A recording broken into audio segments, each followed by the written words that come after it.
ETF index mutual funds నేర్చుకుని stock మార్కెట్లో రాణించాలనుకుంటున్నారా? వెంటనే ఈ నెంబర్కి కాల్ చేయండి.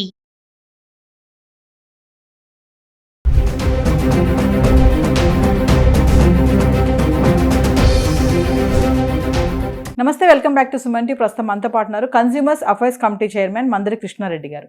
నమస్తే సార్. నమస్తే అమ్మా.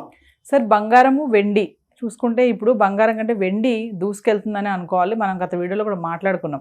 అంటే ముందు ఇంకా రాబోయే రోజుల్లో బంగారం పక్కన పెట్టి వెండిని ఎక్కువగా చూసే దానిలా ఉంటుందంటారా? ఎందుకు ఇంత వేగంగా ముందుకు వెళ్ళిపోతుంది? రాబడి కూడా బంగారంతో పోల్చుకుంటే వెండి ఎక్కువ రాబడి ఇస్తుందా అంటే ఒకసారి మనం ఈ మధ్యనే చర్చించుకున్నాం వెండి గురించి. బంగారం కన్నా వెండి మీద పెట్టుబడి పెట్టడం ఎక్కువ లాభాలని ఆశించే వాళ్ళకి డెఫినెట్గా ఇది ఒక మంచి సువర్ణ అవకాశం అని చెప్పుకోవచ్చు. మనం బంగారం అనేది లభ్యత చాలా తక్కువ. దాన్ని భూమిలోంచి పైకి తీసి మనం వాడుతున్న బంగారం రూపంలో తయారు చేయాలంటే దాని మీద పెట్టుబడి పెట్టాల్సింది చాలా ఎక్కువ ఉంటుంది. ఆ పెట్టుబడి అంతా పోయిన తర్వాత మిగిలే మొత్తం చూసుకున్నట్టయితే వాళ్ళకు గొప్పగా దీని మీద రాబడి రాదు. బంగారు విలువ గొప్పదే, కానీ బంగారాన్ని ఆ రూపంలోకి తీసుకురావడానికి అయ్యే ఖర్చు కూడా చాలా ఎక్కువ. ఆ రెండింటి మధ్య వ్యత్యాసం చూసుకుంటే మామూలు ఏ దాంట్లో పెట్టుబడి పెట్టేవాడు, దీంట్లో బంగారంలో పెట్టుబడి పెట్టేవాడు కూడా గనులు బయటికి తీసి చేయడం లోపల కూడా అంతే రకమైనటువంటి లాభం అంతకన్నా మించి ఎక్కువ రావడం లేదు. కానీ వెండి విషయం లోపల వెండిని ఒక ఆభరణంగా ఉపయోగించుకోవడం కన్నా దాన్ని ఎలక్ట్రానిక్ పరికరాలు, దాంతోపాటుగా సోలార్ పరిశ్రమల్లో విపరీతంగా ఉపయోగిస్తున్నారు. ఒక పెద్ద ఎలక్ట్రికల్ పెద్ద వాహనంలో సుమారు 80 కేజీల వెండి ఒక్క వాహనంలో ఉపయోగిస్తున్నారు. అంటే ఏటా కొన్ని లక్షల వాహనాలు బయటకు వస్తాయి. ఇంటూ 80 వేసుకుంటే ఎన్ని లక్షల కిలోలు కావాల్సిన పరిస్థితి ఏర్పడుతుంది. అంటే అంత వెండిని ఇంతకుముందు ఎవరు కూడా మామూలుగా మనం ఆభరణాల కింద ఉపయోగించినప్పుడు లేదా ఇంట్లో ఉండేటువంటి గృహోపకరణాల కింద ఉపయోగించినప్పుడు అంత వెండి ఉపయోగం లేదు. దానికన్నా కొన్ని వందల రేట్ల ఎక్కువ ఉపయోగం ఇప్పుడు వచ్చింది మార్కెట్లోకి. కాబట్టి ఇకపైన వెండి విజృంభణ విపరీతంగా ఉండే అవకాశం ఉంది. గోల్డ్ కొనడం కన్నా, గోల్డ్ మీద ఎక్కువ పెట్టుబడి పెట్టడం కన్నా వెండి మీద పెట్టుబడి పెట్టడం సులభం. ఎందుకంటే వెండి ఒక కిలో తీసుకుంటే మనకి ఇవాళ 1,10,000 రూపాయల లోపల వచ్చేస్తుంది. 10-12 వేలు ఉండవచ్చు. అదే ఒక తులం తీసుకోవాలంటే బంగారం మనకు ఆల్మోస్ట్ 1,00,000 రూపాయలు అవుతుంది.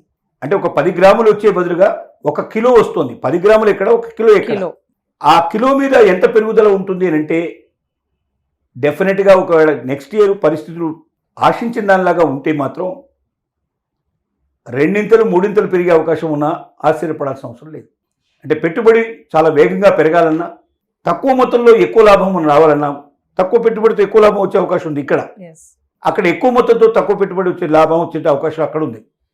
కాబట్టి బంగారం మీద పెట్టుబడి పెట్టి ఎక్కువ లాభాన్ని రావాలని ఆశించేటువంటి వాళ్ళు, ముఖ్యంగా మహిళలు, గృహిణులు, వెండి మీద పెట్టుబడి పెట్టి వెండిని ఎక్కువ కొనుక్కున్నట్టయితే ఇటు ఆభరణాల కింద ఉపయోగించుకోవచ్చు, కొంతవరకు ఇంట్లో పాత్రల కింద ఉపయోగించుకోవడానికి అవకాశం ఉంది, దేవుడి దగ్గర పాత్రల కింద ఉపయోగించుకునే అవకాశం ఉంది. దాంతో పాటుగా ఇవాళ దాన్ని ఎలక్ట్రానికల్ వాహనాల్లో, దాంతోపాటుగా సోలార్ పరిశ్రమలో విపరీతంగా వాడుతున్నారు. కాబట్టి మందుల పరిశ్రమలో కూడా దీన్ని ఉపయోగించడానికి ప్రయోగాలు జరుగుతూ ఉన్నాయి. భవిష్యత్తులో గణనీయంగా వెండి రేటు పెరిగి ఒకనాటికి వెండి బంగారం పోటాపోటీగా ఉండే అవకాశాలు కూడా ఏర్పడే పరిస్థితులు రావచ్చు అనేది నిపుణుల యొక్క అంచనా. అందుకోసం అని చెప్పి బంగారం మీద అధిక డబ్బులు పెట్టుబడి పెట్టడానికన్నా తక్కువ పెట్టుబడితో వచ్చేటువంటి వెండిని కొనుక్కొని పెట్టుకుంటే అన్ని రకాలుగా బంగారానికి మించిన లాభం రావడానికి ఆస్కారం ఉన్నట్టుగా ప్రపంచమంతా నిపుణులు చెప్తున్నటువంటి అభిప్రాయం ఇది. అంటే సార్, ముందు ఇంకా గోల్డ్ జ్యువెలరీకి అంటే సిల్వర్ జ్యువెలరీకి క్రేజ్ ఎక్కువ ఉంటుందంటారా? క్రేజ్ డెఫినెట్గా పెరుగుతుంది. ఎందుకంటే బంగారంతో ఈక్వల్గా ఒకనాటికి వచ్చినా ఆశ్చర్యపడాల్సిన అవసరం లేదని. అంటే బంగారం రేట్ ఎంత ఉందో, తులం మనం ఇవాళ 1,00,000 రూపాయలు కొనుక్కున్నట్టుగానే ఒకనాటికి తులం 1,00,000 రూపాయలు వెండి కూడా కొనుక్కోవాల్సిన పరిస్థితి ఏర్పడుతుందంటే ఇవాళ ఒక తులానికి అక్కడ 1 కిలో వస్తుంది. 10 గ్రాములకు ఈక్వల్గా 1 కిలో అంటే 1000 గ్రాములు. 10 గ్రాములకు 1000 గ్రాములు ఇవాళ ఈక్వల్గా ఉంది. ఒకనాటికి 10 గ్రాముల వెండి ఎంత రేట్ అయితే ఉందో, 10 గ్రాముల వెండి బంగారం అదే 10 గ్రాముల వెండికి కూడా పరకబోయే రోజు వచ్చిందంటే ఎంత తేడా వస్తుందో దీన్ని బట్టి ఊహించుకోవచ్చు. కాబట్టి భవిష్యత్తులో వెండి పెరిగినంత వేగంగా బంగారం పెరగదు. వెండిని మిగతా పరిశ్రమల్లో వాడుతున్నారు కాబట్టి ఖచ్చితంగా వెండి అవసరం ఖచ్చితంగా పెరుగుతుంది.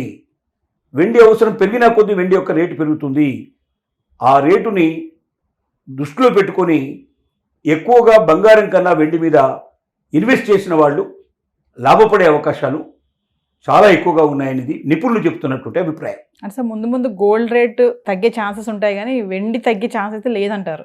బంగారం రేటు తగ్గే అవకాశాలు ఉండొచ్చు కానీ ఉన్నాయి, కానీ వెండి రేటు తగ్గడానికి అవకాశాలు లేవు. క్రేజ్ అలా ఉంది కాబట్టి. క్రేజీ కాదు, అవసరం అంత ఉంది. క్రేజీ కన్నా నెసెసరీ ఎక్కువ ఉంది. బంగారంది క్రేజీ కానీ వెండిది నెసెసరీ.